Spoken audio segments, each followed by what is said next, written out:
Welcome to a new episode of the Leadership Bakery inside the Unicorn Bakery. The Leadership Bakery is powered by HiBob, which is interesting because today's guest is the founder of HiBob. My name is Fabian Tausch, and today's guest is Ronni Zehavi. Ronni built a venture that makes more than 100 million in ARR, is a B2B SaaS company, and is organizing everything HR that companies have to think about. The company is called HiBob and valued at around $2.5 billion. And I'm super glad that Ronni is here, that we look at your recipe for company building. Ronni, super happy to have you on the show. Hi, Fabian. Good to be here. Thank you for the invite. I think it's always interesting to quickly get a glimpse of who's the person here on the show before we dive deeper into company building. So how did you stumble into venture, and what was your trajectory until you arrived here? And we're talking about HiBob. Great. I was born in Israel. I'm 57 years old, married to Shelly with 4 kids. HiBob is my third startup. I started working in tech almost 30 years ago, in the mid 90s. I think I have a good perspective about this industry. How everything looked in the late 90s, and then during the first, I would say, high-tech challenge around 2001, and then 2008, and who we are today. I'm not an engineer, and I did not I didn't graduate any engineering unit in the army in Israel, which is the typical journey for Israeli entrepreneurs. I studied history on my BA, and then I did my master's in organizational psychology. And I'm in tech by mistake, I'll call it this way, because about more than 25 years ago, 30 years ago, I applied to a wanting ad on a newspaper. Back then it was on newspapers. And I applied for a job, and my first job in tech was HR, a VP. And fast forward to end of 2015, when I co-founded HiBob. I'm again in HR business, but in a different position. Today, I think we are on a mission to transform the way modern organization operates globally. And I'm very glad to be here. Let's start with the trivial questions first. So how would you describe the current way of how organizations are led, and what is the vision that you have to say, okay, how companies and organizations should be led? Yeah, from my perspective, there are basically 3 parameters to focus on when it comes to businesses or tech ventures. The first one is, how big is the market, the size of the market. It is, to me, it's a mandatory requirement to really understand the real size of the market, if it's a very small one, narrowed one, or it's a huge market. And obviously, when you go after a huge market, you would expect to see many competitors in the market. But big markets, huge markets, allows you as a player to pivot and to basically go after other opportunities that you haven't seen at the very beginning, as opposed to a very narrow and a small market that you may have a fantastic solution to a problem, but if that's not the case, then it's hard to pivot. So the size of the market is number 1. Number 2, of course, it's people, talent that you can hire. I think today it's way more easier to find fantastic talent because you can work from anywhere. You can easily open new offices, remote offices. I think there is more awareness of around people and around culture and around their well-being and work and life balance and other stuff. But it's critical. And when I talk about people, I think it's mainly about the managers that you are able to hire. From the line managers, team leaders, all the way up to your C-suite. Definitely people. And the third one is technology, of course. Great people can build fantastic technologies. And I think the combination of market, people, and technology, to me, is the recipe for basically thinking about starting up a venture. But I think it goes all the way when you grow from Series A, Series B kind of business to a later stage. Like us, we are in HiBob, we already in a position to challenge ourselves and to say, okay, what does it take to get to $1 billion revenues in the next coming years? I think one question that I would love to add here is also specifically on your role. You said you're not the tech guy, but you're definitely holding the team together. You're, I think, in the beginning also, I would think started with founder-led sales, and I would love to understand how the role of you as a CEO changed throughout the years. Like, can you compare or describe the journey from day one or day zero to until today? Like, what is the transformation that you had to make to stay on top of the game as well? Yeah, it's a great question. When I started my CEO career when I was 41 years old, I had relatively a long experience when it comes to managing people, understanding how to run global businesses, understanding the tech environment more or less. But I was not sure that I can be a CEO of business. But then I realized that it's something that you can do. I think the mistakes I did at the beginning were that I thought everything is all about me. It's you basically, you are the quarterback in the game, and you are the one that's supposed to catch the ball, of course.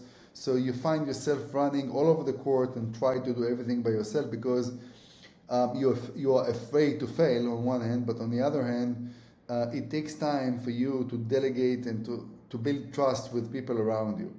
And what I've learned in my career is only when you're ready and you have the mindset to hire a fantastic team around you that can be better than you. They should be the CEO, to have a CEO mindset when they run the marketing or customer success or technology, true leaders that can really be a great managers for the teams. And then when you get to that point, then you can rely more on their skills and their experience, and then you can scale your business. Now the challenge is never ending because when you hire great people, then you need to make sure that they hire great people reporting to them.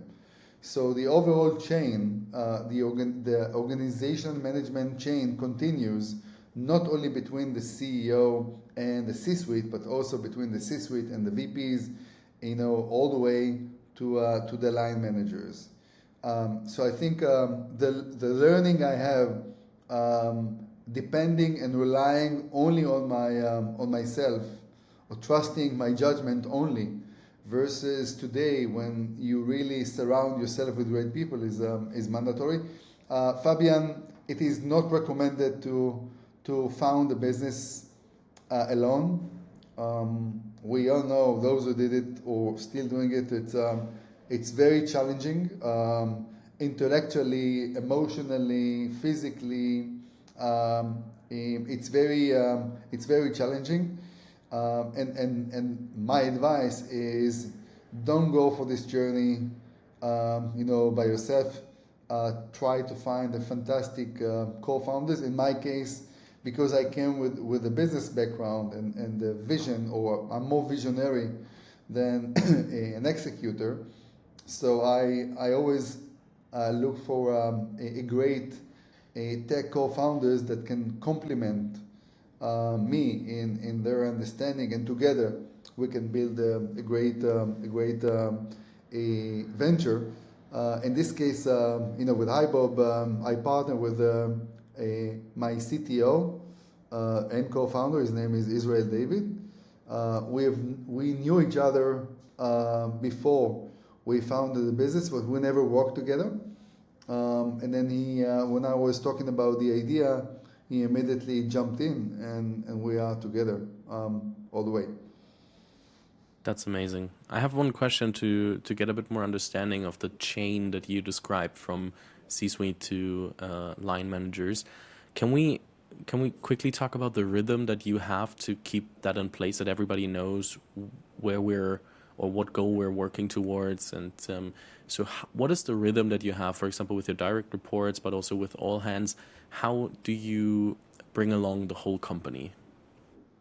Yeah, so when it comes to the company focus and strategy,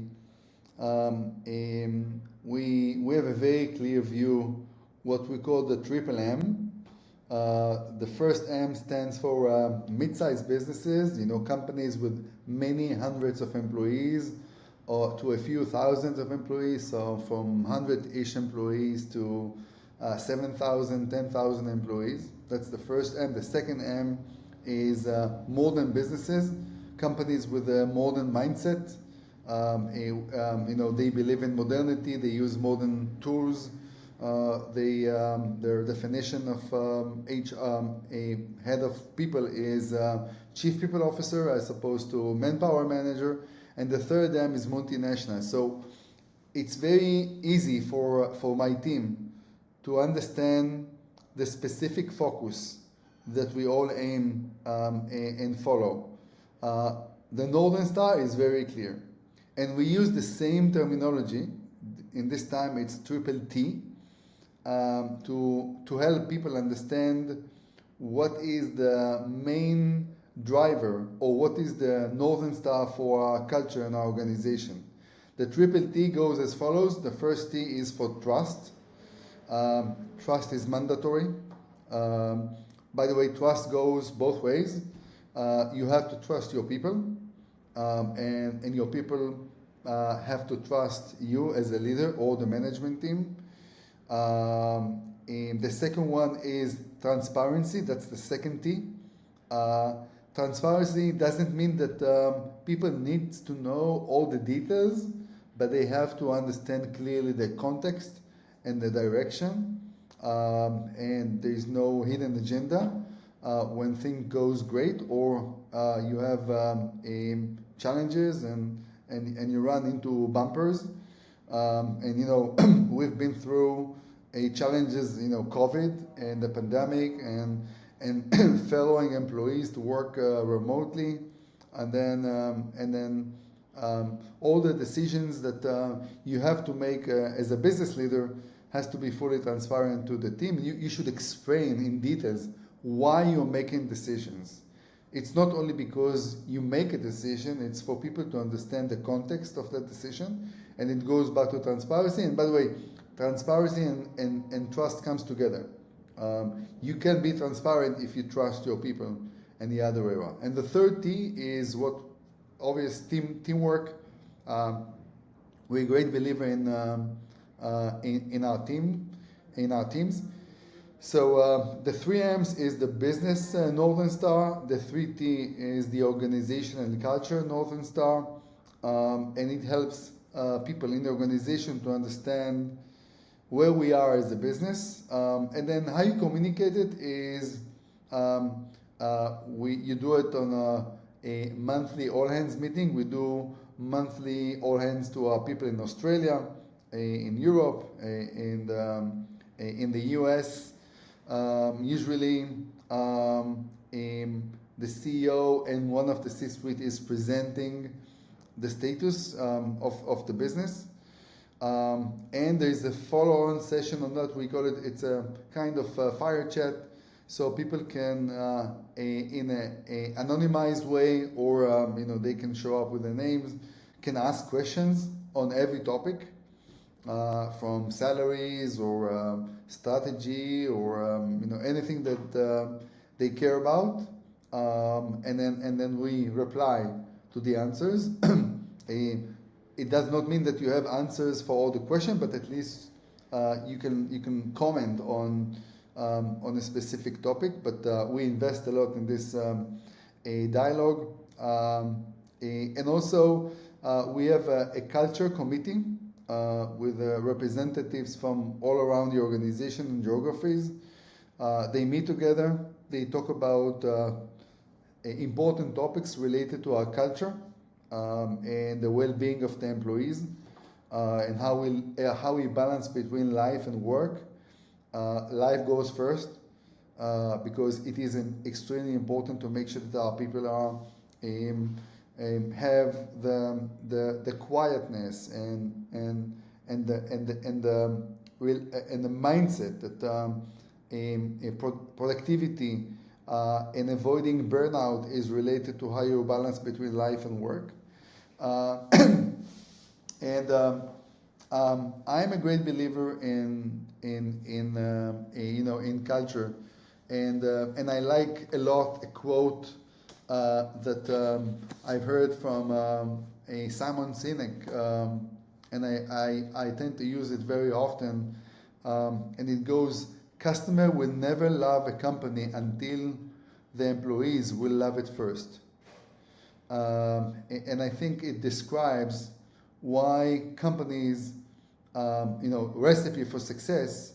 And if you go back and you listen to, or you read books, or you listen to podcasts of individuals that made it, meaning build the successful businesses, they all go back to their culture. They're all very proud of the unique culture that they managed to build in the organization. And culture is a summation of relationship. It is summation of trust, transparency, teamwork, all together. And I believe this is the strengths of organization. You cannot copy and paste culture. You cannot fake culture. It's real. And if you do it right, it has a significant contribution to the business. Going back to also a very famous quote, a culture will eat strategy for breakfast, by Peter Drucker.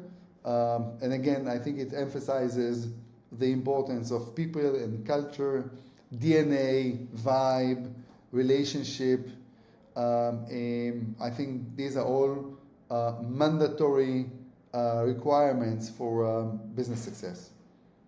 I really love that part. I recently listened to Simon Sinek's new book, Infinite Game, and therefore I thought about, where did I hear this quote a few days ago? Who told it to me? I was like, I was listening to Simon Sinek, so obviously it was from him directly. But a question that I have in mind, because you said you can't copy and paste culture, but at first it's super hard to find your own voice. So what is my own culture? How do we embrace it? What was your journey to figuring out what kind of culture is really unique to HiBob and also suits HiBob, and it's not like, oh, we have 5 values that we put on the wall and then that's our culture. But like, what was the development of the culture to finding this own tone of voice?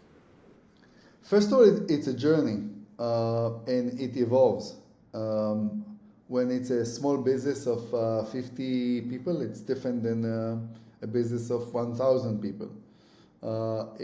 When you focus only in one geography, it's way simpler than if you run a global businesses and you have people from all around the world all together. But I think I'll share what we did only 2 years ago. So we were about 5.5 years on the road. We only then we decided that it's about time to discuss our values. And we built a committee, and we opened it up for our people. I think there was 120 people from all around the world that participated in these discussions and dialogue about what really matters to us as a business, and we came up with 7 values that we believe in. It's not that you copy paste and you put it on the wall. It's very important ones that guides you when you do your high growth evaluation, when you hire new talent to the organization, when you ask yourself what should we do, because it's a journey and there's always challenges and issues. So it allows you to really use it as a compass, what to do and what not to do as a business.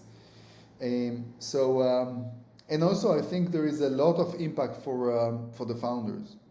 One of the reasons why founders are so critical for businesses is because they bring their own soul and experience and vibe and values and their beliefs and their relationship to the business, and then from that moment it continues to grow. What I've learned that when you start a business and you have only a few tens of employees, the dialogue is very simple and straightforward, but the challenge is how you continue to nurture your culture when you grow and you have 1,000 employees, and then you should allow people from the organization, your managers, the ones that joined lately, to also impact the DNA of the business, not to change the basic values, but also to add different flavors that align with their personalities and the objective challenges companies are facing when they are growing to be bigger and bigger. But it remains the core value supposed to stay and to be very clear in guiding the company, the people, the managers, where to go. And now you understand that you cannot fake it. You'll find yourself in a very ridiculous situation if you put value on your whiteboards in your office, and nobody will believe in that those values mean something special for you as a founder, as a CEO, and for managers. What would you say are the hardest parts as a founder when culture is changing, when you're growing as an organization? What are the hardest parts that are challenging you over and over again? I think building a company, it's a roller coaster. It's a very challenging journey. The ups and downs can be really brutal for people. So maybe to your audience, Fabian, if you decide that you want to go on this path and become a tech entrepreneur, then you need to be extremely resilient and very strong emotionally and intellectually, to make it happen. So the ups and downs can be every day. You can wake up in the morning and believe that you are changing the world, and then you get an email in the afternoon, and all of a sudden you're freaking out because something goes wrong. People leaving you, for another business or so. It's always changing. But I think being focused and making sure that you align with your vision, and you really care about your people, and you know how to put your people first, By the way, it does not mean that you will not do mistakes. We all do mistakes. We are humans, and it's unfortunate to do mistakes. But I think the major challenge is to learn from the mistakes, and also be transparent. You made a wrong decision. Yeah, it's okay to make wrong decision, as long as you are not hiding it, that you can admit that you did it in the wrong way, and your challenge is not to do those mistakes again. So I think experience is really critical for leaders to have a perspective about life, about how to manage people. And one thing I learned, because HiBob is my third business, that it's a kind of addictive. Once you do it, and you go on the path of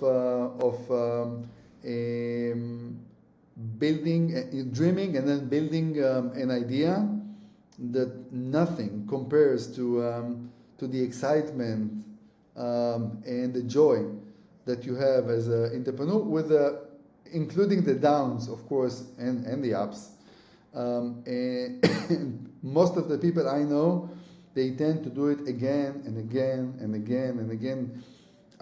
Does not mean that they can be successful in all their tries, but usually, even if they do well, they go again and they want to do it again. They want to win again. They want to impact the world on whatever they do.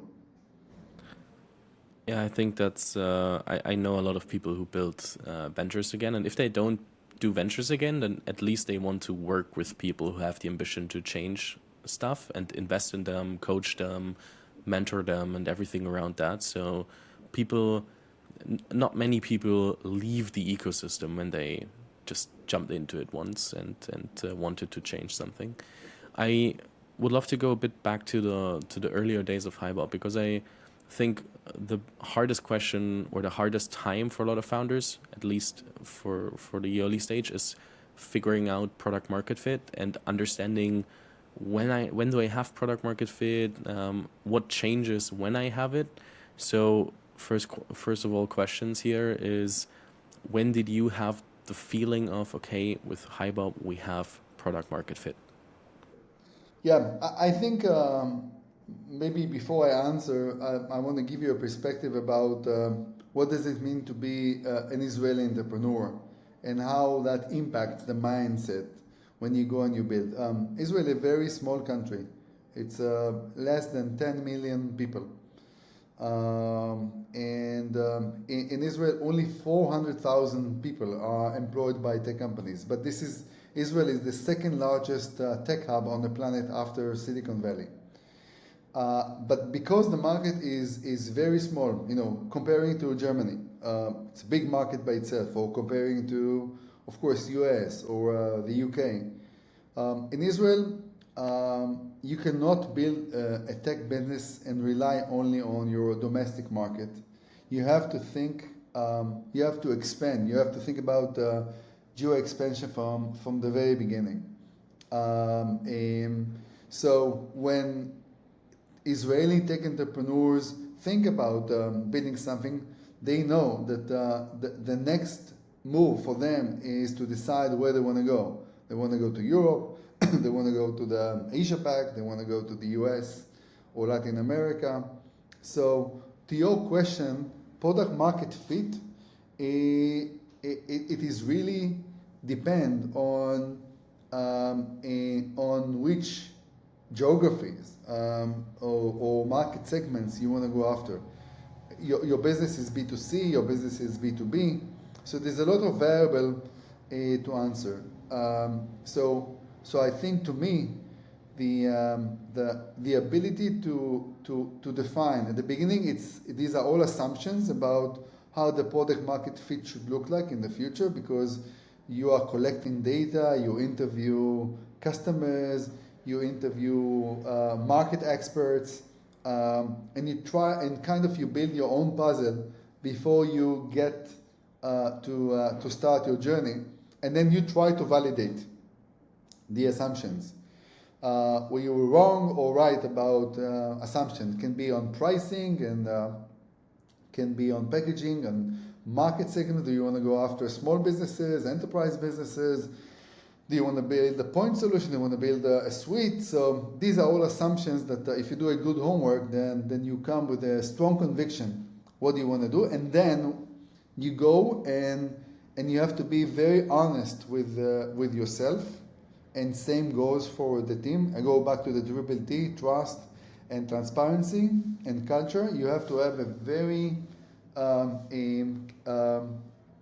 open culture that will allow you to validate and to verify if your assumptions were right about the market. If you're a good listener and you have the patience to listen to feedback coming from customers, coming from your people, that you send to sell or to service businesses, and they come back to you and say, that's exactly what we heard from a client, and it's not necessarily the exact assumption or your hypothesis about the product and the market, then you will fail. However, if you really thrive to listen and you come with open mindset, that you can do the adjustments and required changes to get to a product market fit. And then if you do it in parallel in 7 geographies, then everything I explained right now should be repeated in every new geography. If you want to go to another market segment, you started, let's say, at the small, and now you want to go up market to sell to enterprise, you need to do the same exercise about product market fit and ask yourself those questions. In my experience, the answer for product market fit never stops, because the more you progress and you grow, you learn more about the business, and then you need to go back to your original questions. Companies that have the mindset that they already sorted out everything, and in their perspective, the product market fit is there, it's clear, and they tend to forget about it. It will come against them in just a matter of time until something different will come. It can be competition, it can be something that will change in the market and it will help you. And I like to use a metaphor to what I just explained. To me, it's like driving a car. And driving car with a manual gear. So you have to listen to the engine, and you have to make the right adjustment where you will lower the gear or you make your gear higher. This is the only way for you to listen and to adjust yourself to whether you go up or you go down, or you need to stop or you need to slow, versus you get into a car and you say, now I have a button, and it's a kind of autopilot on a cruising mode, and it goes and you kind of relax and take the back seat. The chances of hitting the wall with the second option, the cruising mode, is more likely to happen, versus if you really listen to the engine and you know how to adjust yourself to the changes. Especially these days, we are in a complete uncertainty these days. So the metaphor of the manual gear is more relevant today than ever. I really love that analogy. I think that makes a lot of sense, because I hear, for example, VCs say, hey, until you have the first few repeated sales cycles, you don't have product market fit, or we don't think our ventures have product market fit before they reach $1 million in ARR, or everybody tries to put on a sign on, now we have product market fit, next phase is starting. But a lot of people forget that going, for example, for expansion and different markets, you have to test everything again. Like, is the message in Germany the same as in France or the US? Is the target audience is the same? What has to change? And I really love the reminder here, because I think it's not often enough talked about, and it's always easy to say from an investor perspective, okay, then product market fit and that's it. From a founder perspective, you're like, okay, I always have to challenge it because otherwise somebody else will take over. Yeah, I want to say something about the relationship between CEO, entrepreneurs, founders to investors. I have a lot of respect to investors. All my ventures were funded by great investors, Sequoia in the past and Benchmark, and today it's Bessemer, General Atlantic, and Fidelity, and others. But at the end of the day, the founder CEO, you should know that you know the best about the business. So you have to be very strong with your convictions, even if others do not believe in you. Let them challenge you with questions. Let people around you, come up with debates and challenges and questions about the business. But at the end of the day, you know more than anybody else. So always trust your instincts, and they are the right messages for you as an individual. If you lose your gut feelings, if you lose your internal compass, and you only relying on other opinions, that it will be hard to win the game. Do or did you have issues with imposter syndrome? Sorry, with? Imposter syndrome, like the feeling of not being good enough, or that others can do better what you can do, because what you're describing is you have to be 1,000% sure that or at least trust as much as possible in your instincts. And I think I talked to a lot of founders and also on the podcast that said, okay, I always felt like somebody else will uncover that I know nothing or that I'm not good enough. Or did you have that? Yeah, if you don't have this experience as an individual, you will fail. I think going back, if you doubt your decision, if you think twice about what you do, if you're surrounded by people that can challenge you with questions, if you're a good listener, then most likely you will not fail because you pay attention to what's happening. It's again like go back to the driving metaphor. If you listen to the engine, if you watch through the mirrors and look forward when you drive, you'll see if rain's coming your way and you have to slow down. You will see that there's a slight curve that forces you to slow down. So those changes and slow down and whatever you want to call it, these are all challenges, uncertainties that are in the market. Let's see what happened in the market in the past 2 years. So between the pandemic, second half of 2020, up until now, let's count how many new normals were part of our life.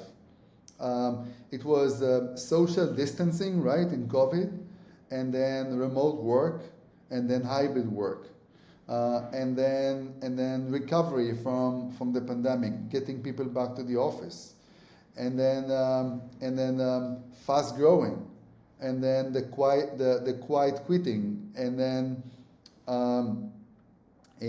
again market slowdown, the war in Europe. So all those new normals are part of our life and part of our journey as businesses. You have to react to those changes. A hybrid work or working remotely was a perk that few employees got that as kudos before the pandemic. Today, it's a best practice. So the combination of working from the office and working from home, or maybe work from anywhere, is mandatory today. So without being able to react to changes, and have an open mindset, it will be very hard to be successful as a business. And you can talk about people internally, you can talk about competition, you can think about generative AI, which is something that just happened or started to make waves in the market in last November. And today, nobody believes it's a short-term hype. This is here to stay with us. So we live in an environment that is rapidly changing. And you have to be very open-minded with strong sensors to understand what those changes means about you, because it is more repeatable than before. When my father and my grandfather applied to their job, in most cases they work for one job for the whole life. And I probably changed 5-6 jobs.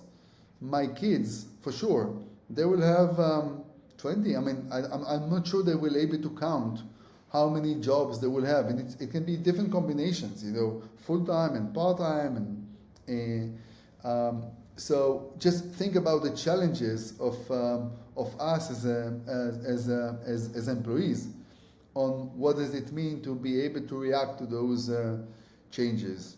But I'm looking at it in a very positive way, because I think it helps us as a society, the economy, to continue progress and to be able to take us as people to the next level.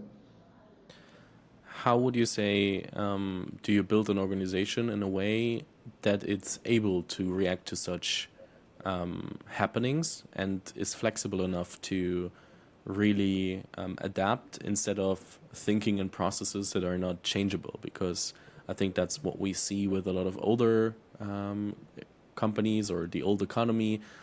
So how do you build a company that is constantly evolving, constantly changing, without losing?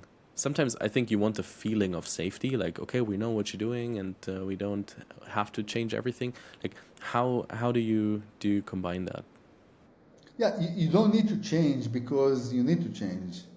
You need to change because you do your homework and you spend your sensors. So I think my recipe is always be in a listening mode, or observing what's happening around you.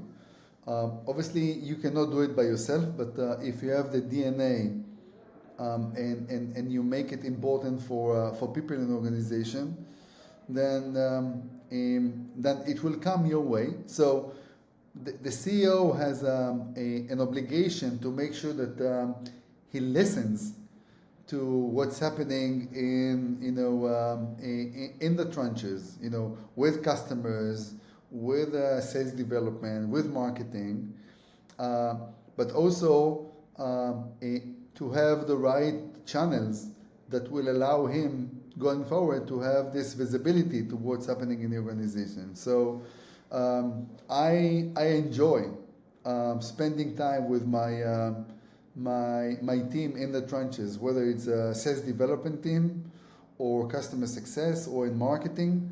And my honest question to them is, tell me, what do you hear? When you call a client and you try to do cold calling, so what exactly the feedback? What is the most popular name you hear when it comes to competition? Customer success, do you hear more and more feedback coming from different customers about a specific functionality that is not working well? So I think the dialogue and the ability to able to listen basically drives you as a manager. It doesn't matter whether you are CEO or C-suite or VP, to do those changes and balances. It's very frustrating, and it sometimes is very Sisyphic, because again, going back to what I said before, it comes with a lot of intellectual and emotional challenges, because you always have to be tuned. So you have to make sure that you balance your life and you know how to take breaks and you know that you can reach out to people that you trust to share with them your concerns and your thoughts and to have great feedback from them to you because it's hard. And if you keep it for yourself and if you do it only by yourself, wow, it's tough. I think that's a very, very important note, and thanks for sharing that. And everybody should definitely think a bit longer about that. I think it would have been a perfect end note if I would not have a different topic that I want to talk about.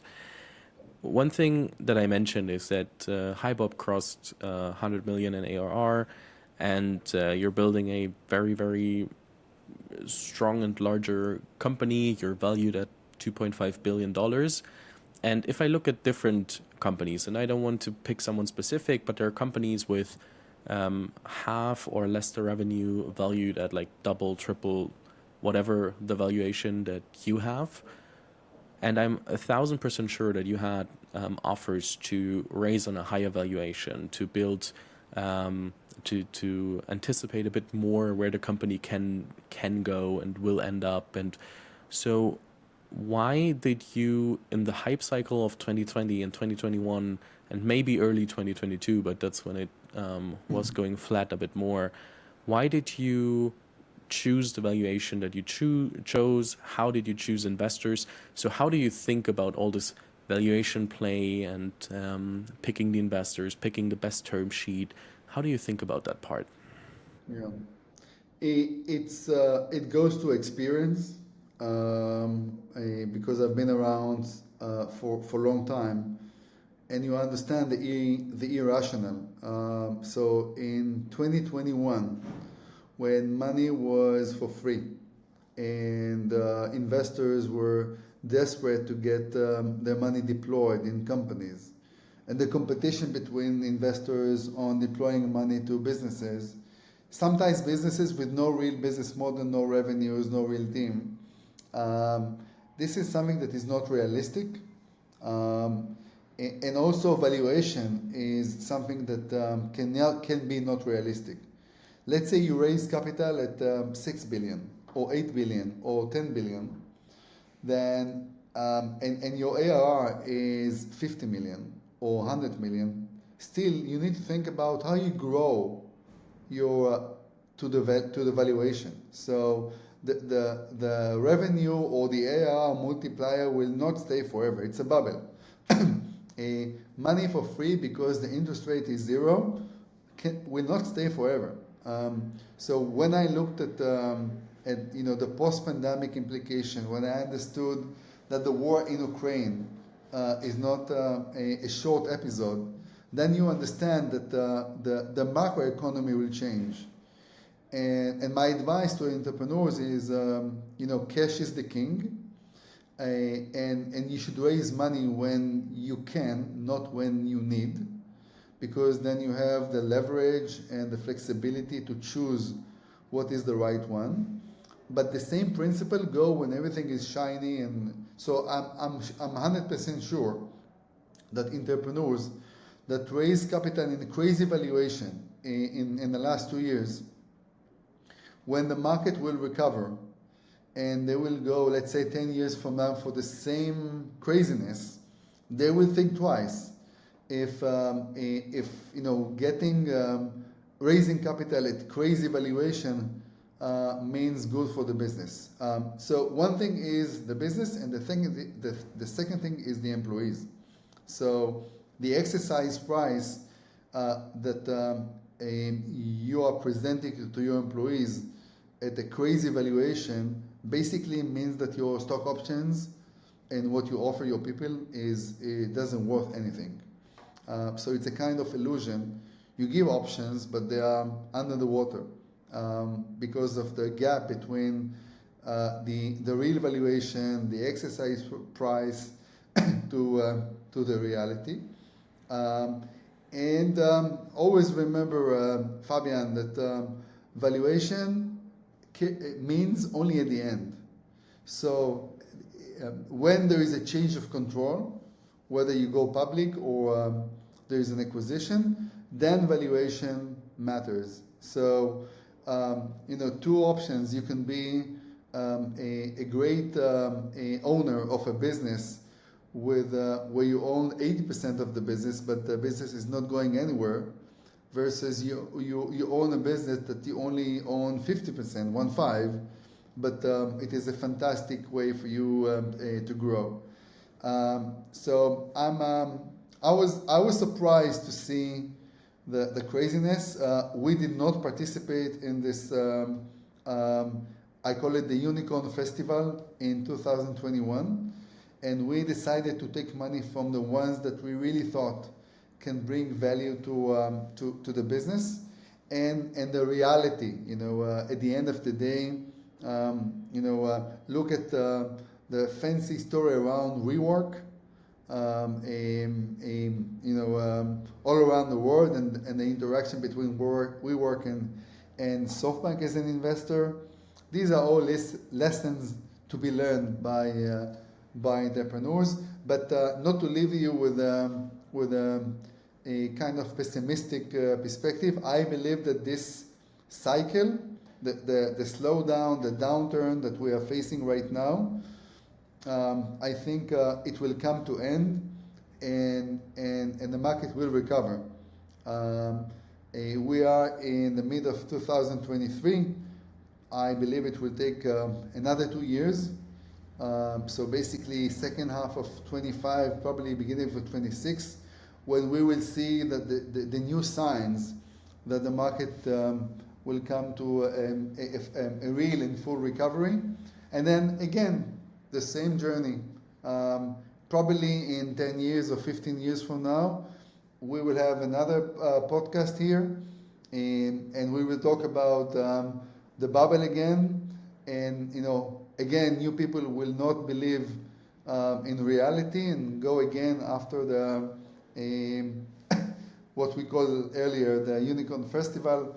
And here we go again. I was in this scenario in 2001, before with the bubble, and then afterwards I was there in 2008 with the Lehman Brothers crisis. I was in 2020 with COVID, and now again in 2023. But it will recover in a few years.